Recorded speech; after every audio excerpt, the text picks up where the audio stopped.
बिस्मिल्लाहिर्रहमानिर्रहीम, अस्सलाम वालेकुम। स्पोर्ट्स ऑन पीएसएल के साथ आपका मेज़बान है शहजादा मोइन हाजिर है। कल एक बड़ा ज़बरदस्त मैच खेला गया और लाहौर के कज़ाफ़ी स्टेडियम में, जहां पर पेशावर की टीम को जो है शिकस्त का सामना करना पड़ा और कोयटा की टीम ने इस मैच में कामयाबी हासिल की 64 रन से। पेशावर ने टॉस जीता इस मैच में और पेशावर ने टॉस जीतने के बाद जो है बैटिंग करने का फैसला दिया और यहाँ पर कोयटा की टीम जो है 178 रन बनाने में कामयाब रही। सऊद शकील ने एक अच्छी इनिंग खेली, कप्तान इनिंग खेली, उन्होंने 32 रन बनाए। उसके अलावा खुशाला मेंडस ने बड़ी ज़बरदस्त बारी खेली है, 32 रन की। लेकिन जो सबसे अच्छी इनिंग खेलने में कल कामयाब हुए मार्क चैपमैन, जिन्हें 33 रन बनाए इस मैच में। मिला जुला रुझान रहा वहाँ पर। कल हमने देखा कि कोयटा की टीम का, और कोयटा की टीम में छोटे छोटे स्कोर के साथ जो है हमने वहाँ पर देखा कि कोयटा की टीम जो है इस मैच के अंदर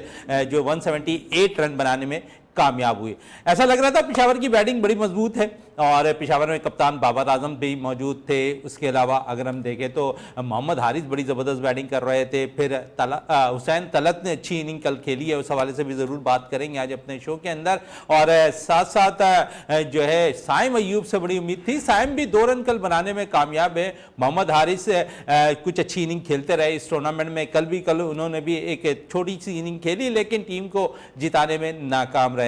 फिर हमने यही देखा कि 64 रन से जहां पर शिकस्त का सामना करना पड़ा कोयटा पेशावर की टीम को, तो कोयटा की टीम इस मैच में कामयाबी हासिल कर नंबर 3 पोजीशन पर फाइज हो गई है इस टूर्नामेंट के अंदर। और अब हम देख रहे हैं कि यहां पर मुकाबला बड़ा सख्त जा रहा है पॉइंट्स टेबल पर, और चौथी टीम कौन सी होगी इसका फैसला आने वाला वक्त ही बताएगा। लेकिन बड़ी सिचुएशन बड़ी जबरदस्त है इस टूर्नामेंट के अंदर। और अगर हम देखें तो यहां पर मुकाबला बड़ा जबरदस्त जा रहा है।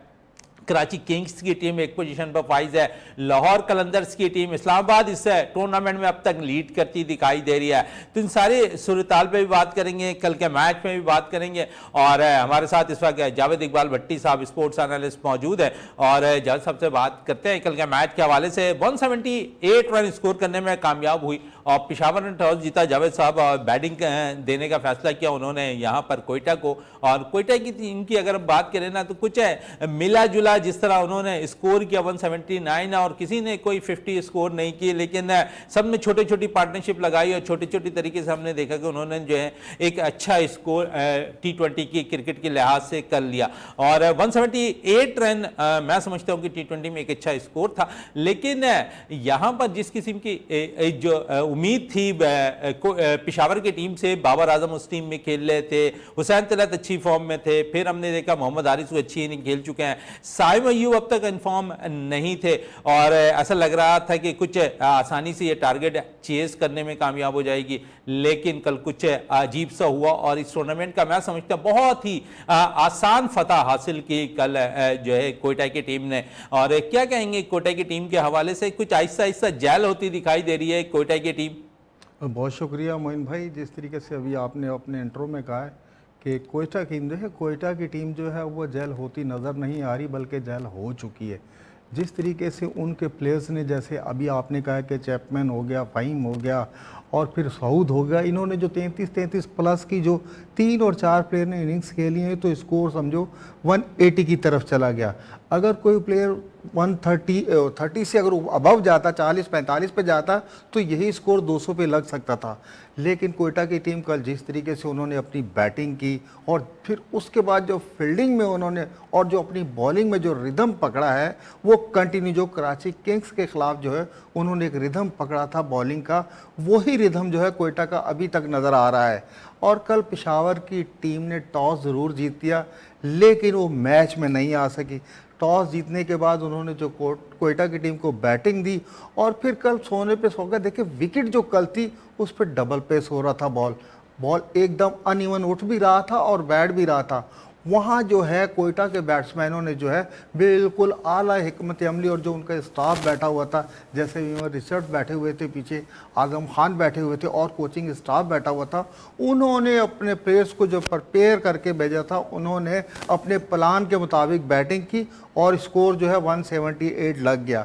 178 स्कोर जो है इस विकेट पे मैं नहीं समझता कि चेजेबल नहीं है। जिस तरीके से उनके प्लेयर्स ने 33 प्लस की 3 से 4 प्लेयर ने इनिंग्स खेली, हमारे यहाँ से जैसे अब बाबर देख लें, बाबर और साइम तो तकरीबन दोनों जो है आउट ऑफ फॉर्म है। वो तो ऐसा लग रहा था कि मैच में मौजूद ही नहीं है। साइम ने सिर्फ जो है कि अपने 4 ओवर करवा दिए और 2 विकेटें ले ली, लेकिन बाबर आजम कल पूरे मैच में ना एज ए कप्तान मौजूद थे, ना एज ए फील्डर मौजूद थे, ना एज ए बैट्समैन मौजूद थे।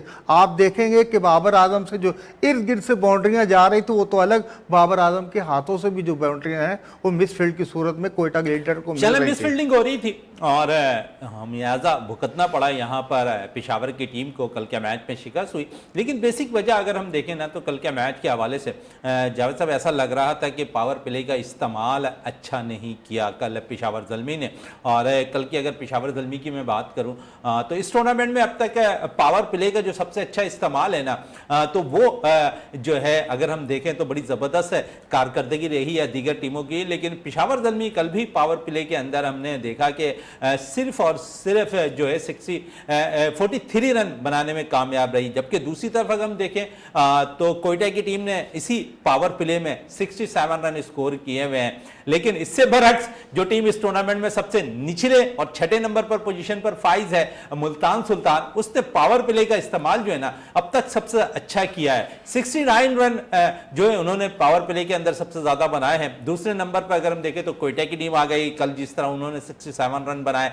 और मैं समझता हूं कि पावर प्ले की टीम, पावर प्ले में जो टीम अच्छी कारकर्दगी दिखाए, ज्यादा रन बटोर ले, तो वो आने वाले बैटर्स के लिए, उनके लिए भी आसानी होती है। लेकिन कल हमने पावर प्ले में देखा कि 43 रन से पेशावर बनाने में कामयाब रहा, जबकि 67 रन जो है यहां पर हमने देखा कि कोयटा की टीम बनाने में कामयाब रही। तो पावर प्ले का जो इस्तेमाल है ना जावेद साहब, आप समझते हैं कि T20 में बड़ा अहमियत का हामिल होता है? बिल्कुल मोइन भाई, देखें T20 फॉर्मेट में आपको पता है कि शुरू के जो 6 ओवर्स होते हैं, उन पावर प्ले में अगर आपने स्कोर 55-60 अगर लगा लिया तो समझ ले कि आपने एक अच्छा स्टेज सेट कर दिया है आगे आने के लिए।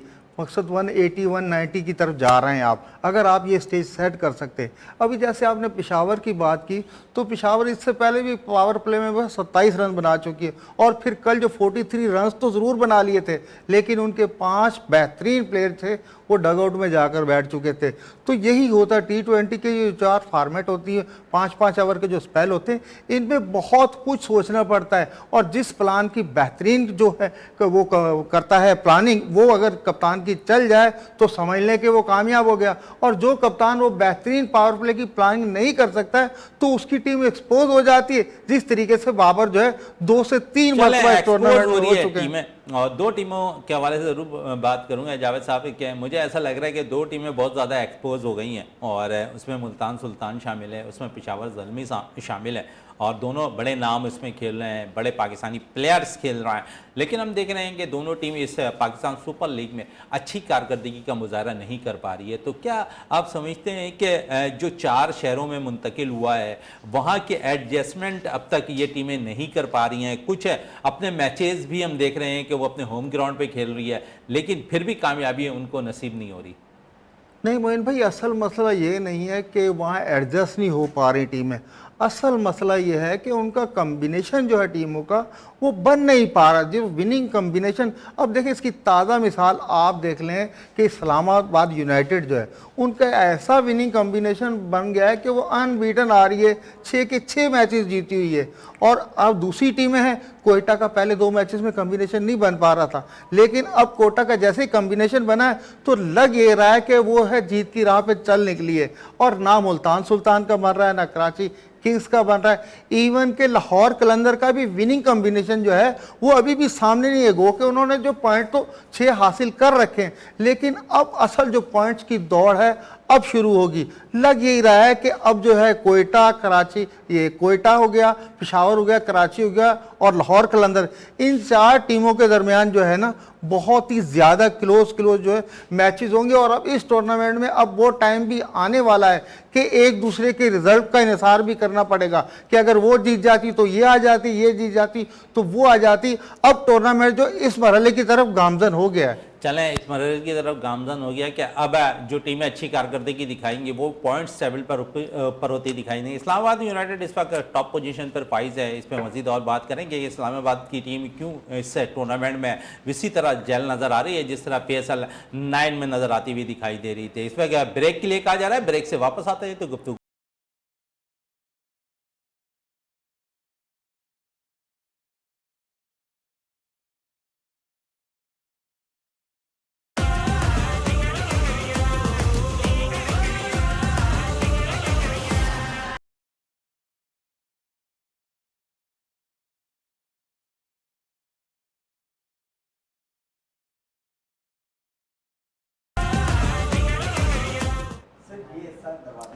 Welcome back. Sports on PSL 10 के साथ एक दफ़ा फिर हाजिर है और अब हमें स्टूडियो पर ज्वाइन कर लिया बदियुज़्ज़मा साहब ने। स्पोर्ट्स एनालिस्ट हैं, काफ़ी सीनियर हैं और काफ़ी जो है ग्रास रूट लेवल पर कवर कर रहे होते हैं क्रिकेट और दीगर खेलों को। बदियुज़्ज़मा साहब आपका बहुत बहुत शुक्रिया। और साथ साथ है क्योंकि पाकिस्तान सुपर लीग के मैचेस हो रहे हैं और 17 मैचेस हो चुके हैं इस टूर्नामेंट के। और बदी साहब कल जिस तरह शिकस्त का सामना करना पड़ा पेशावर ज़ल्मी को, आप समझे इस टूर्नामेंट के अंदर दो बड़ी टीमें मैं समझता हूं कि इस टूर्नामेंट में उस किस्म की परफॉर्मेंस नहीं दिखा सक रहे हैं जिसमें पाकिस्तान के नेशनल प्लेयर्स जो है खेल रहे हैं, लेकिन इस टूर्नामेंट में वो सारे के सारे बुझे बुझे नज़र आ रहे हैं। देखिए, जो पाकिस्तान टीम की परफॉर्मेंस है ना वो इस तरह की है कि आपने न्यूजीलैंड के खिलाफ सीरीज़ में देखा, उसके अलावा जो चैम्पियंस ट्रॉफी थी, फिर मुतादिद इवेंट ऐसे हैं जिसमें पाकिस्तान टीम की कारकर्दगी अच्छी नहीं रही। तो वो खिलाड़ियों पे जो बड़े प्लेयर हैं, ख़ासतौर पर बाबर आजम हो गए, मोहम्मद रिजवान हो गए, इन पे काफ़ी प्रेशर है। साइम अयूब आपको मालूम है इतनी अरसे बाद इंजरी से वापस है। अच्छा, साइम की बात मैं थोड़ा सा आपकी बात को कट कर रहा हूँ। साइम एक काफ़ी अरसे के बाद इंजरी के बाद टीम इस वक्त पाकिस्तान सुपर लीग का हिस्सा बने। आप समझते हैं कि साइम फौरी इंजरी के बाद आए और उन्होंने आते साथ ही पाकिस्तान सुपर लीग को ज्वाइन कर लिया। हालांकि पाकिस्तान को दो बड़े इवेंट अभी बड़े खेल रहे हैं जिसमें एक T20 वर्ल्ड कप है, फिर एशिया कप है T20। तो आप समझते हैं कि साइम जहाँ इतना रेस्ट किया साइम ने, पाकिस्तान क्रिकेट बोर्ड को चाहिए था मजीद वो यहाँ पर भी रेस्ट कराते ताकि उन्हें आसानी होती और वो मुकम्मल जो है अपने ट्रेनिंग के साथ ही जो है एशिया कप या बांग्लादेश के खिलाफ जो सीरीज होनी थी वहाँ उन्हें मौका दे देते तो वो ज़्यादा बेस्ट रहता। ये फ्रेंचाइज ने बड़ा प्रेशर डाला साइम पे कि आपने पाकिस्तान सुपर लीग खेलना है। देखिए, फ्रेंचाइज का प्रेशर नहीं होता और दूसरा ये कि खिलाड़ियों को पैसे आते हुए बुरे नहीं लगते। मेरे ख्याल में 6 करोड़ 5-6 करोड़ रुपए एक प्लेयर को अगर मिल रहे हों 7 से 8 मैचेस या 10 मैचेस के, तो वो कहाँ छोड़ता है। तो उसने यही कहा होगा कि PSL में जो है वो मैं अगर खेलता हूँ यहाँ थोड़ी सी परफॉर्मेंस बेहतर हो जाती है, फिर बांग्लादेश के खिलाफ सीरीज़ है, फिर आगे 2 टूर्नामेंट है उसमें अच्छा कर लूँगा। लेकिन पाकिस्तान क्रिकेट बोर्ड को ऐसे प्लेयर के साथ जो है उन पर तवज्जो देनी चाहिए, ख़ास तौर पर क्योंकि आपके जो ये प्लेयर हैं इन्होंने पाकिस्तान की नुमाइंदगी करनी है। अगर आप उसको PSL खिला देते हैं, यहाँ पर थोड़ी सी इंजरी उसको और हो जाती है तो उसकी क्रिकेट जो है वो मज़ीद और जो है वो ख़राब हो जाएगी। क्योंकि आपको हम देख नहीं रहे कि हमने आगे इवेंट क्या खेलने। जो बड़ी टीम बड़े वर्ल्ड कप मैं आपसे ये कह रहा हूँ कि 2 बड़ी टीमें T20 फॉर्मेट है। अब देखिए, जितनी भी बड़ी टीमें होती है ना वो अपने मुस्तकबिल के बारे में सोच रही होती हैं हमने जीतना कैसे। देखें, अभी हमारी इतनी बड़ी सीरीज़ जो है हम खेलने गए न्यूजीलैंड के ख़िलाफ़, लेकिन न्यूजीलैंड ने क्या किया, उन्होंने अपने उन प्लेयर को चांस दिया कि जो प्लेयर उनके पीछे बैठे हुए इंतज़ार कर रहे थे और उन्होंने आपको जीतने नहीं दिया और उन्होंने आपको हरा दिया। यही मसला होता है। उनके सारे प्लेयर जो IPL में चले गए जो बड़े मेन प्लेयर हैं। तो असल में हम किसी को प्रॉपर चांस नहीं देते और चांस देते हैं तो वो प्लेयर जो हैं एक मैचेस के बाद एक मैच खेला और हम उसको हीरो बना देते हैं, यहाँ से उठा के ऊपर ले के आते हैं, आसमान पे ले आते हैं। जैसे आपके सामने जो है वो एक लड़के ने 100 किया आगे न्यूजीलैंड के खिलाफ हसन नवाज ने, और आपने उसके बाद 4-5 मैचेस में वो बिल्कुल नाकाम रहा। इस तरह नहीं होना चाहिए। देखिए, कोई भी प्लेयर हो, आप एक बात मैं साबिक क्रिकेटर की सुन रहा था कि कोई भी प्लेयर जो है वो जब तक मेच्योर नहीं हो जाता डोमेस्टिक क्रिकेट में, वो अच्छा 3-4 साल या 2 साल 3 साल उसको रगड़ा नहीं लग जाता, उसको आप इतनी बड़ी क्रिकेट में ना लेके जाएं। तो इतनी बड़ी क्रिकेट आप खिला रहे होते हैं। आप मुझे बताएं, जो फ्रेंचाइज हैं बड़े नाम पे जा रही हैं, बाबर आजम, साइम अयूब के लिए RS को ले लिया, क्या हुआ? कुछ भी नहीं हुआ। जिस दिन जो टीम अच्छा परफॉर्म करती है वो जीती है। इस्लामाबाद में क्या है, इस्लामाबाद की टीम एक टीम यूनिट होकर खेल रही है, उनकी टॉप ऑर्डर रन्स कर रहा है, उनकी जो बॉलिंग परफॉर्मेंस बड़ी अच्छी है, उनकी फील्डिंग बड़ी अच्छी है। तो जब एक टीम होकर आप खेलते हैं तो आप जीतते हैं। अब अगर आप अंदाज़ा लगाएं तो पिछले 9 मैचेस 10 मैचेस से लेकर अभी तक वो तकरीबन 15 कंटिन्यू मैच जीत चुके हैं। तो ये चीज़ें होती हैं। मुल्तान सुल्तान मोहम्मद रिजवान की कप्तानी में मुझे नहीं लग रहा कि वो किस तरह की वो कप्तानी कर रहे हैं, ना उनसे बॉलिंग चेंज कोई इस तरह की हो रही है, ना उनके बैटिंग ऑर्डर में कुछ समझ आ रहा है। कभी उस्मान ऊपर आ जाता है, कभी दूसरा प्लेयर जो है वो ऊपर आ जाता है। ये चीज़ें जो हैं फिर बाबर अच्छा, आजम क्योंकि बड़ी अच्छी बात आपने मोहम्मद रिजवान के हवाले से कही है यहाँ पर बदियुज़्ज़मा साहब, और आपने कहा कि रिजवान कुछ अच्छी कप्तानी नहीं कर रहे, लेकिन पिछले दिनों मोहम्मद रिजवान का जो बयान आया सामने और वो ये कह रहे थे कि जब उनसे पूछा गया कि आप विकेट कीपिंग क्यों नहीं कर रहे हैं, उस्मान विकेट कीपिंग कर रहा है, तो उन्होंने कहा कि मैं बॉलर्स के साथ ज़्यादा एडजस्ट करता दिखाई दे रहा हूँ, उनको ज़्यादा अच्छे तरीके से गाइड कर रहा हूँ, लेकिन मुझे नहीं लग रहा कि कहीं पर वो इस किस्म की कारकर्दगी है। खुद वो परेशान इतने नज़र आ रहे हैं फील्ड के दौरान। तो आप समझते हैं कि यहाँ पर बड़ा फ़र्क नज़र आया है कप्तानी में भी। देखिए, एक तरफ आप कहते हैं कि विकेट कीपर बहुत अच्छा कप्तान होता है, वो जो है वो बॉलर को सही तरीके से गाइड करता है, और एक तरफ आप चाहते हैं कि आप मिड ऑफ और मिड ऑन पे खड़े होकर बॉलर को गाइड करें। देखिए, कोई भी बॉलर होता है तो उसको आप जो है जब कीपिंग कर रहे होते हैं या आप फील्डिंग में होते हैं तो आप उसको मशवरा दे सकते हैं। ये ज़रूरी नहीं है कि आप मिड ऑफ मिड ऑन पे खड़े होकर उसको मशवरे दे रहे हो।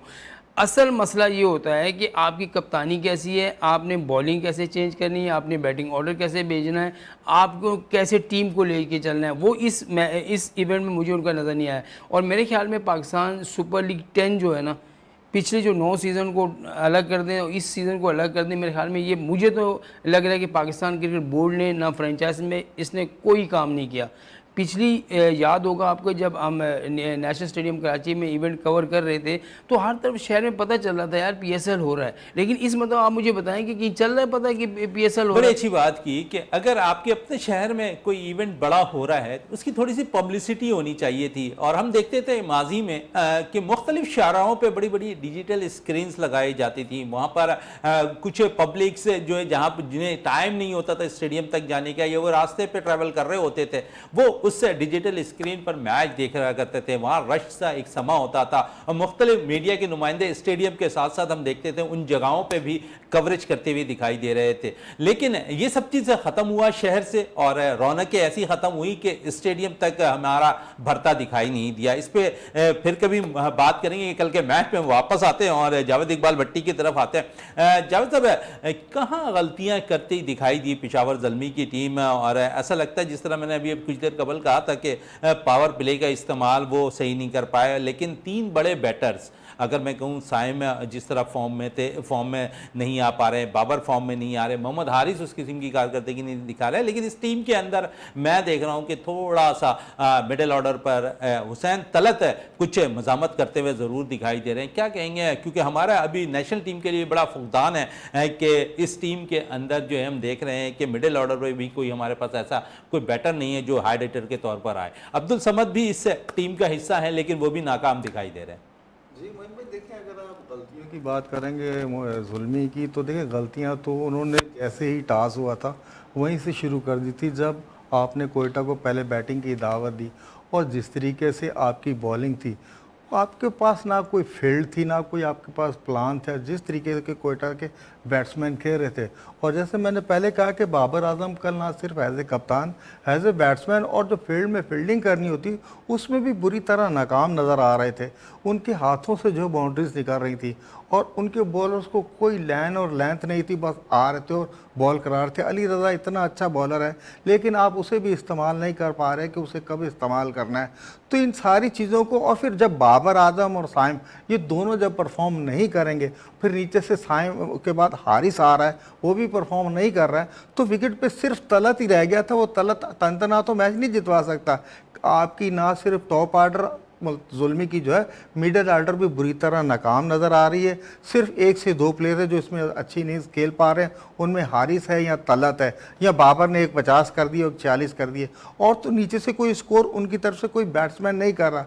उनकी मैनेजमेंट को चाहिए कि कम से कम हम अपने कम्बिनेशन में 1-2 अच्छे बैट्समैन अगर डगआउट में बैठे हैं तो चेंज करें। जब तक वो शफलिंग नहीं करेंगे, टीम में चेंजिंग नहीं लाएंगे और अपनी फील्डिंग पर तवज्जो नहीं देंगे, तो मुल्तान सुल्तान ये पेशावर जुल्मी के लिए आगे आने वाले जो मैचेस हैं उनमें और भी परेशानियों में इजाफा ही होगा।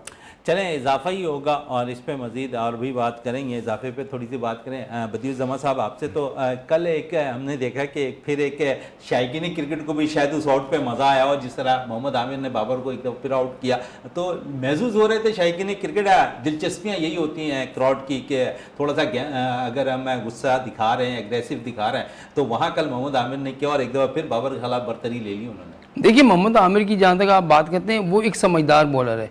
असल में बॉलर का ये होता है, ज़रूरी नहीं कि आपके पास स्पीड 140-45 की और आप एक बल्लेबाज को आउट कर दें। आपके पास जो एक्सपीरियंस होता है आपने उसको यूज़ करना होता है। आपको मालूम है कि एक बंदा जो है आउट स्विंग पे अगर हल्का है तो आपने उसको बाहर से बॉल अगर अंदर लेके आते हैं तो वो ज़्यादा उसको स्ट्रगल करता है। तो वही आमिर ने किया, क्योंकि आउट स्विंग पे आपको मालूम है कि बाबर जो है वो एक्स्ट्रा कवर या कवर पे चौका मार देता है, तो उसने वही बॉल जो है वो अंदर लेके आया जिस पे वो एलबी हुआ है। फिर एक शॉर्ट पिच गेंद थी जो उसके उनके हेलमेट पे लगी, तो आमिर ने उनको पहले से ही प्रेशर में ले लिया था। और बाबर आजम भी जो है पता नहीं कौन सा प्रेशर, हालांकि वाइड प्लेयर था पाकिस्तान का बाबर आजम, जो किसी भी बॉलर के खिलाफ जो है वो प्रेशर नहीं लेता था। बड़े बड़े बॉलर्स के साथ उसने फेस किया, बड़ी अच्छी अपनी बैटिंग कर रहा था, लेकिन कुछ अरसे से उसकी वो आउट ऑफ फॉर्म है। और जब वो आउट ऑफ फॉर्म है तो पाकिस्तान की पूरी टीम मुझे लगता है आउट ऑफ फॉर्म है। और यहाँ पर बड़ी अच्छी बात की मोहम्मद आमिर के हवाले से कि बड़े समझदार बॉलर हैं और इसी पे आज पाकिस्तान के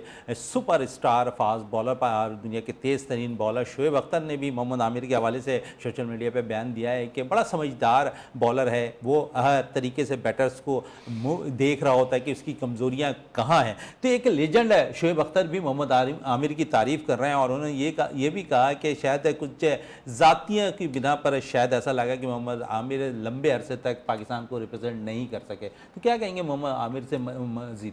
देखिए, एक बात तो ये है कि जब मोहम्मद आमिर ने टेस्ट क्रिकेट को खैर बात कह दिया था तो आप उनको वनडे और T20 खेलने देते। जब इन्होंने टेस्ट छोड़ा तो बस उसके पीछे लोग पड़ गए कि बोर्ड भी पड़ गया, मैनेजमेंट के लोग भी पड़ गए कि भाई इन्होंने टेस्ट क्रिकेट क्यों छोड़ी है, क्योंकि इनके लंबे ओवर ये नहीं करा सकते।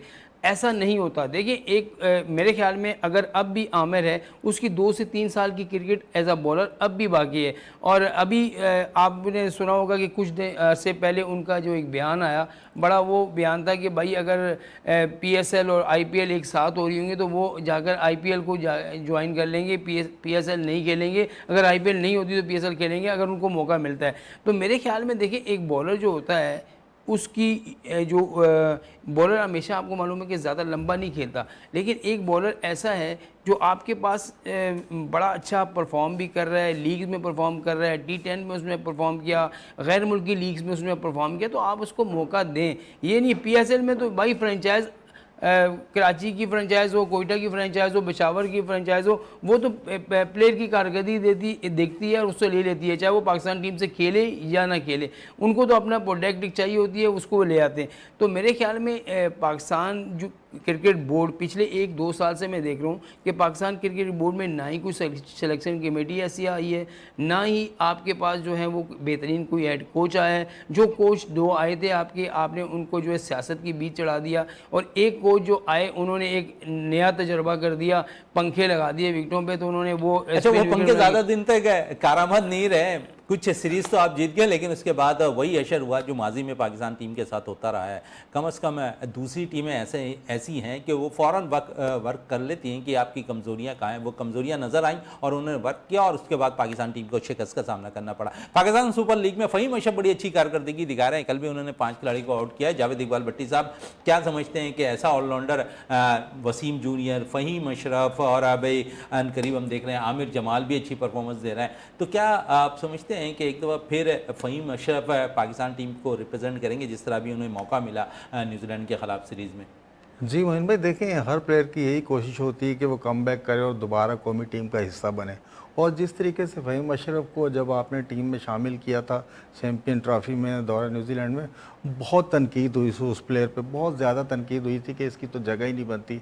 लेकिन ये कि वो जो अब PSL में प्रूव कर रहा है, जिस तरीके से कल भी उन्होंने 5 आउट की और बैटिंग भी अच्छी कर रहा है, तो उसकी ख्वाहिश तो यही होगी कि कौमी टीम में आऊँ।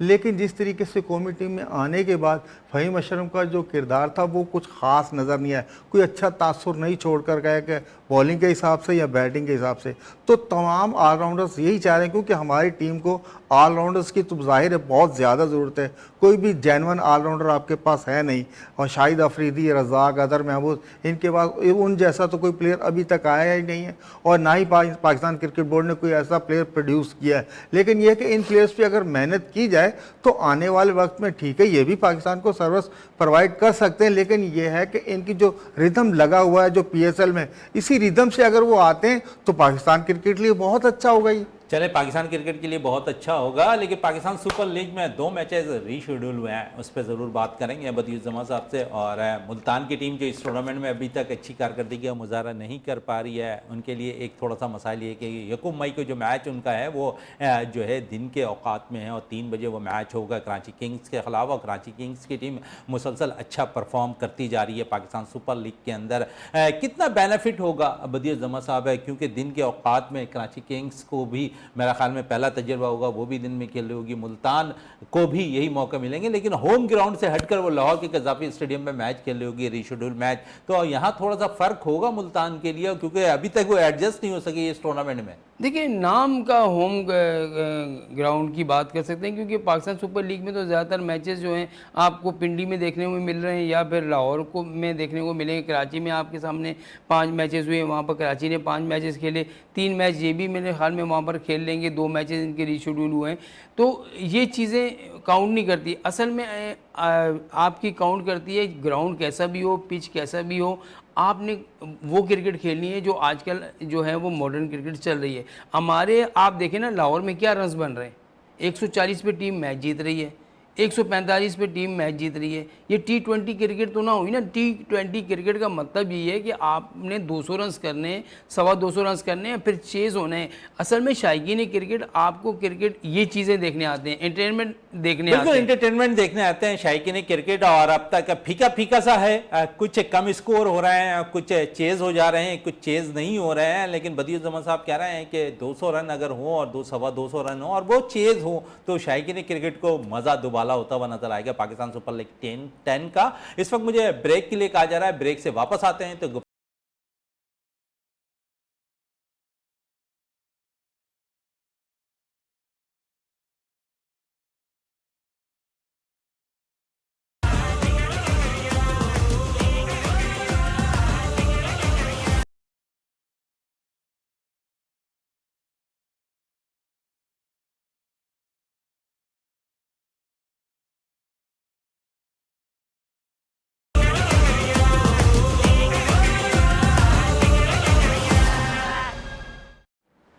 Welcome back. Sports on PSL 10 के साथ एक दफ़ा फिर हाजिर हैं। बदियुज़्ज़मा साहब हमारे साथ यहाँ मौजूद हैं, जावेद इकबाल भट्टी साहब यहाँ पर मौजूद हैं, और पाकिस्तान सुपर लीग 10 के हवाले से हम गुफ्तगू कर रहे हैं, और कुछ नौजवान प्लेयर्स के हवाले से भी अब बात कर लें जिन्होंने इस टूर्नामेंट में कुछ अच्छी कारकर्दगी दिखाई है। कुछ ने जो नए नए इंट्रोड्यूस हुए हैं उन्होंने अपनी रफ्तार से मुतासिर किया है। फवाद अली कराची किंग्स के लिए एक तेज़ रफ्तार बॉलर के तौर पर सामने आए, और अब तक पाकिस्तान सुपर लीग में उन्होंने सबसे तेज़ बॉल कराई है। उस हवाले से भी बात करेंगे कि आया कि पाकिस्तान के लिए, क्योंकि इस वक्त अगर हम देखें तो पाकिस्तान शोएब अख्तर के बाद एक ऐसा बॉलर निकल कर आया था जिसे हम कह रहे थे कि पाकिस्तान का मज़ीद मुस्तकबिल हो सकता है तेज़ बॉलिंग, एहसानुल्लाह। लेकिन एहसानुल्लाह इस वक्त ज़रूर पाकिस्तान सुपर लीग में मौजूद हैं 10 में, लेकिन कहाँ हैं। और कुछ देर कबल बदियुज़्ज़मा साहब कह रहे थे कि थोड़ी इंजरी के बाद यहाँ पर साइम अय्यूब आए, और फिर साइम अय्यूब इससे पाकिस्तान सुपर लीग का हिस्सा बने।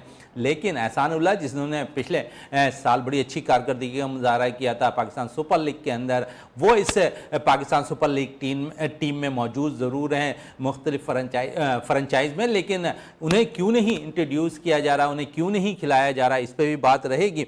और लेकिन फवाद अली के हवाले से ज़रूर बात करूँगा। बदियुज़्ज़मा साहब, फवाद अली कराची किंग्स ने पिक किया, और इससे कबल मेरे ख्याल में 2023 या 24 में उन्होंने इस अच्छी कारकर्दगी की बिना पर जो उन्होंने कैंप लगाया था एमर्जिंग, वहाँ से वो निकल कर आए, कराची किंग्स ने इन्हें ऊपर की तरफ किया, और इस दफ़ा वो कराची किंग्स की नुमाइंदगी कर रहा है। कैसा देखा फवाद अली को आपने, क्योंकि रफ्तार तो उनकी तेज़ है लेकिन कंट्रोल नज़र नहीं आया अब तक इस टूर्नामेंट में। देखिए, आपके पास फास्ट बॉलर वहाँ का जो भी पेशावर या इस तरफ का जो भी फास्ट बॉलर होगा ना, उसमें क्योंकि थोड़ा सा वो जान होती है उसमें, उसकी स्पीड तो होती है कि 145-50 इतने वो कर लेता है। लेकिन सबसे बड़ी बात है कि अब स्पीड से काम नहीं चलता।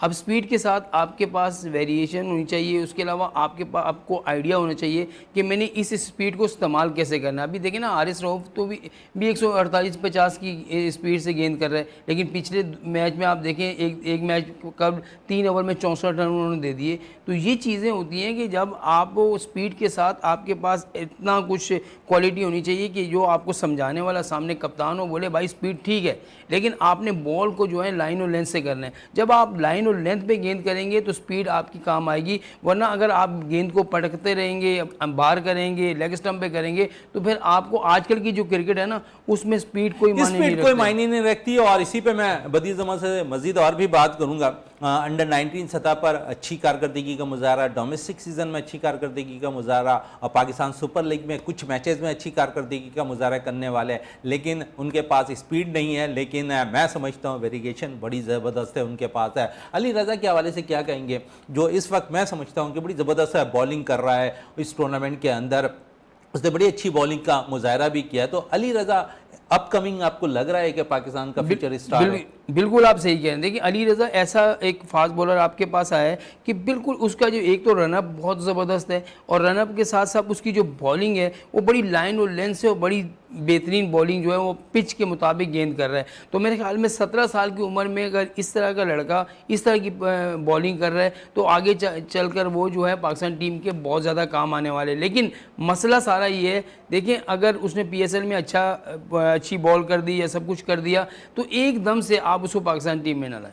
मैं तो ये कहता हूँ एकदम से पाकिस्तान टीम में नहीं आना चाहिए, उसको 2 साल तक मज़ीद क्रिकेट खेलने दें। डोमेस्टिक क्रिकेट, कायद आज़म ट्रॉफी, नेशनल T20 कप, इसमें इसको जो है इस्तेमाल करें। वहाँ पर इसकी जब इसकी बॉलिंग में मज़ीद निखार आ जाए आप उसको ज़रूर जो है वो T20, मैं तो कहता हूँ कि वो T20 का एक बेहतरीन बॉलर है। पहले T20 में उसको ट्राई करें, वनडे क्रिकेट करें, टेस्ट मैच में अगर उसको तीनों फॉर्मेट में करा दिया ना तो फिर उसका भी हाल बुरा होगा जो पहले बॉलरों के साथ हुआ है। तो मेरे ख्याल में 2 फॉर्मेट वो खेलने के लिए बेहतरीन बॉलर है। शोएब अख्तर उन्होंने बड़ी उसकी तारीफ़ की है, और हम खुद भी देख रहे हैं, आप भी क्रिकेट देखते हैं, खेलते हैं, आप स्क्रीन पे भी देख रहे होते हैं कि उसका जो रनअप है ना वो मुझे बड़ा पसंद आया कि वो रनअप बड़ा अच्छा कर रहा है, गेंद को लाइन और लेंथ से गेंद कर रहा है। तो ऐसे बॉलर जो हैं वो T20 में भी कामयाब रहते हैं और वनडे में भी कामयाब। चलें, ये तो अली रज़ा के हवाले से हम बात कर रहे थे। एहसान उल्लाह, कुछ देर कबल हम बात कर रहे थे एहसान उल्लाह,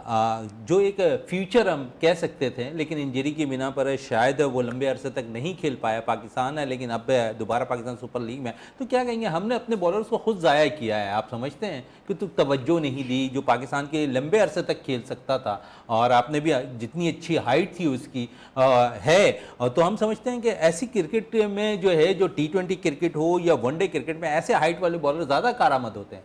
देखिए आप पाकिस्तान क्रिकेट बोर्ड का दोहरा मेयार नहीं होना चाहिए।